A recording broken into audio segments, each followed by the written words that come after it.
अश्विनी महेश पाटील पाटील किचनमध्ये तुमच्या सगळ्यांचं स्वागत आहे। संक्रांत जवळच आली आहे आणि संक्रांतीसाठी वाडवळ पारंपरिक पद्धत म्हणजे उकडहंडी आणि आमच्याकडे ही खास उकडहंडी बनवली जाते।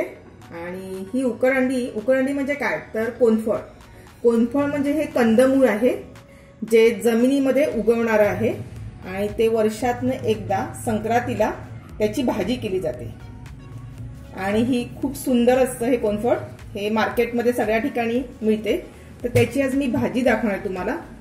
तर ही जी भाजी आहे उकडहंडीची ती मी आज केळीच्या पानात तुम्हाला करून दाखवणार आहे आणि फक्त मिरचीवर। तर चला आपण आपल्या रेसिपीला सुरुवात करू आणि त्या अगोदर आपण भाज्यांची ओळख करून घेऊया। मी आता उकडहंडी बनवण्यासाठी सर्वप्रथम तुम्हाला मिरची, आलं आणि लसूण ह्याचं वाटण करणार आहे। त्यासाठी मी जवळजवळ ह्या 12 मिरच्या घेतलेल्या आहेत, कारण आपण ह्याच्यामध्ये मसाल्याचा वापर करणार नाहीये। त्यानंतर मी लसूण घेतलंय 10 पाकळ्या आणि एक आल्याचा थोडा मोठा साईजचा तुकडा घेतलाय। हे मी सगळं मिक्सरला वाटून घेणार आहे जाडसर असं। त्यानंतर शेंगदाण्याचा कूट घेतलेला आहे। हे कोणफळ घेतलं आहे, ते आपण ह्याची सालं काढून स्वच्छ धुवून आणि छोटे छोटे तुकडे करणार आहोत। त्यानंतर भाज्या घेतलेत, वांगी घेतलेली आहेत।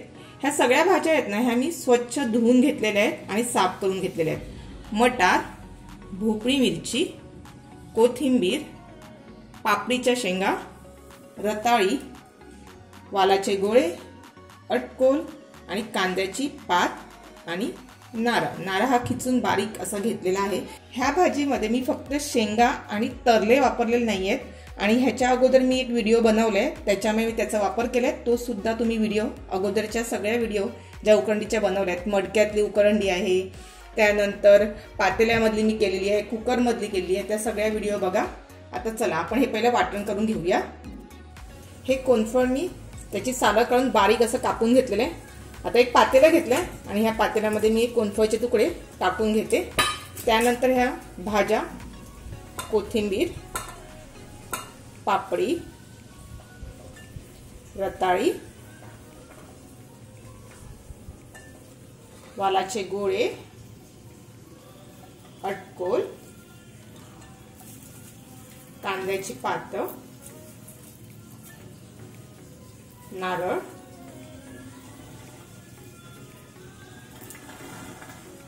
वांगी, मटार,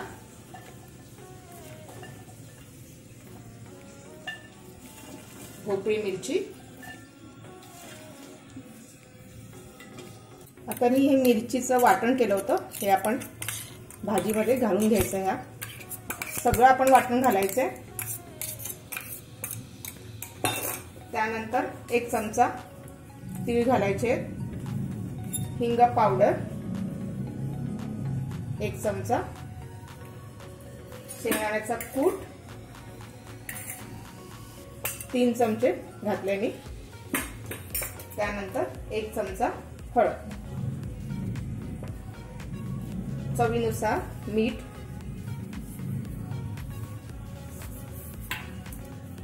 आणि एक छोट वाटी मी तेल घेतलेलं आहे, ते कच्चं आपण तेल घालणार आहोत। आणि हे सगळं आता मी मिक्स करून घेणार आहे। आपण हातानेच व्यवस्थित असं मिक्स करून घ्यायचंय। ह्या भाज्यांना ना मी जे वाटण केलं होतं ते मस्त असं व्यवस्थित असं लावून घेतलेलं आहे भाजीला। आणि हा सगळा मसाला जो मिरचीचा आपण बनवला होता तो व्यवस्थित भाज्यांना लागला पाहिजे। त्यासाठी मी 15 मिनिटं हे मी झाकण लावून ह्या भाजीला मॅरिनेट करणार आहे। ह्या भाजीमध्ये ना जास्तीत जास्त कोथिंबीर आणि मिरची आणि नारळ ह्याचा वापर जास्त करायचा आहे। चला आता 15 मिनिटांनी आपण पुन्हा बघूया। ही केळीची पानं आहेत आणि जवळजवळ मी 5 ते 6 केळीची पानं घेतले आणि ही ना थोडी आपण गरम करून घ्यायची, म्हणजे शेगडीवर थोडी भाजून घ्यायची आहेत, म्हणजे त्यामुळे कसं कडक पान असतं ना ते थोडंसं नरम होणार। पान आहे ना हे गॅसवर व्यवस्थित असं भाजून घ्यायचे। 15 मिनिटं झाली आहेत। आता ही भाजी पण खूप सुंदर असं मॅरिनेट झाली आहे। आता ही आपण केळीची पानं गरम करून घेतली होती, त्यामध्ये ही भाजी टाकून घ्यायची। ही भाजी ना तुम्ही नक्की ट्राय करून बघा, खूप सुंदर लागते।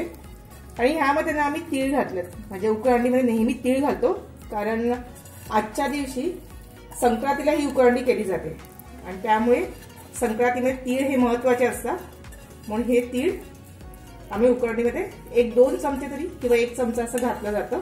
तीळ हे खूप गरम असतात, त्यामुळे थंडीमध्ये हे खाली जातात जास्त करून. आपण तिळगुळ बनवतो. आता हे सगळे टाकून घेतली आहे. त्याच्यानंतर आपण ही केळीची पानं आहेत ही फोल्ड करून घ्यायची आहे. आता या भाजीच्या वरती आपण एक केळीचं पान टाकणार. त्याच्यानंतर ही व्यवस्थित अशी बांधून घ्यायची आहे. असं हे केळीचं पान आहे, हे फोल्ड करायचंय. बघा, हे आपण ना पानं थोडी गरम करून घेतली आहेत म्हणून इझी वळत आहेत. आणि हा केळीचा पाठचा दांडा असतो थोडासा काढून घ्यायचा आहे. त्यानंतर मी हा दोरीने आता बांधून घेते. अशा प्रकारे मी हे बांधून घेतलेलं आहे व्यवस्थित. हे बघा किती मस्त बांधले गेले. मी एक लोखंडी तवा घेतलेला आहे. तुमच्या घरात जो तवा असेल तो तुम्ही घेऊ शकता. त्याच्यामध्ये हे केळीचं पान जे आपण भाजी बांधलेली आहे ते ठेवून द्यायचंय. त्यानंतर ह्याच्यावर एक प्लेट म्हणजे ताट असेल तुमच्याकडे, ती उलटी करून ठेवायची आहे. त्याच्यानंतर ह्याच्यावर वजन एक काहीतरी ठेवायचं आहे. तर मी आता ह्याच्यावर खलबत्ता ठेवते आणि जवळजवळ मंद आचेवर आपण 15 ते 20 मिनिटं आपण गॅस चालू ठेवून ही भाजी नंतर बघायची आहे. 25 मिनिटं झालेली आहेत. त्यानंतर आपण हे पुन्हा बघायचंय. ही प्लेट आहे आपली, ती आपण काढून घ्यायची आहे आणि त्यानंतर हे पुन्हा आपण बांधलेल्या केळीच्या पानात उकरंडी ती उलटी करून घ्यायची.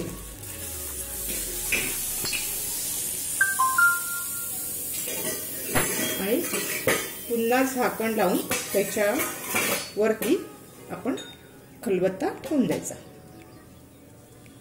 25 मिनिटांनंतर पुन्हा आपण झाकण खोलून बघायचंय.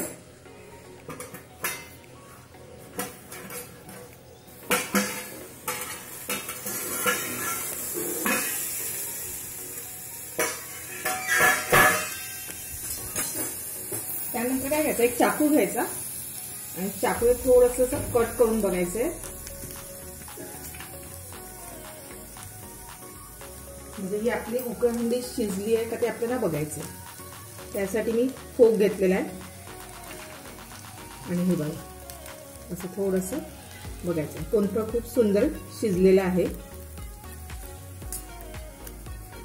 जवळजवळ हा प्रोसिजर आपल्याला 1 तास झालेला आहे. म्हणजे 25 मिनिटं आपण घेतलेली आहे. आता मी गॅस बंद करते आणि एक नॉर्मल टेम्परेचर म्हणजे थंड झाल्यानंतर आपण पुन्हा खोलून बघूया. तिथपर्यंत झाकण लावून ठेवूया. आता हे पूर्ण थंड झालंय. आता आपण हे धागे कट करून यात आपण खोलून बघूया.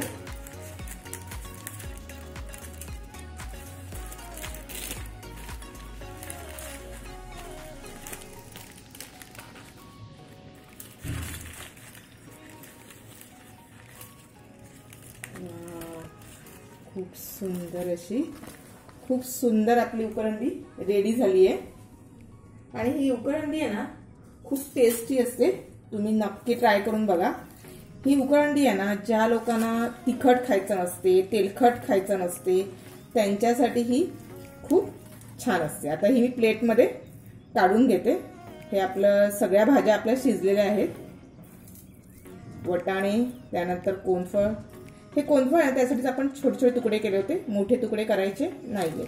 चला आता मी प्लेटमध्ये काढून घेते. खूप सुंदर उकरंडी झालेली आहे आणि ह्याच्यावरती थोडासा आपण नारळ घालायचे. त्यानंतर थोडीशी कोथिंबीर घालायची आहे. खूप सुंदर ह्याची टेस्ट झाली आहे. तुम्ही नक्की ट्राय करून बघा. म्हणजे एवढा ह्याचा सुगंध पण खूप सुंदर आलाय की ही केळीच्या पानात केली आपण आणि ती सुद्धा मिरचीवर केली आहे फक्त. वाडवळ पारंपरिक पद्धतीने व्हेज उकरंडी रेडी झाली आहे आणि खूप सुंदर झाली आहे. आजची रेसिपी तुम्हाला आवडली असेल तर नक्की लाईक करा, शेअर करा आणि भरपूर सबस्क्राईब करा. बेल आयकॉनवर क्लिक करा जेणेकरून माझ्या व्हिडिओचे नोटिफिकेशन तुम्हाला लगेच मिळेल. स्वस्थ राहा, सुरक्षित राहा आणि खात राहा. धन्यवाद आणि मकर संक्रांतीच्या तुम्हाला सगळ्यांना खूप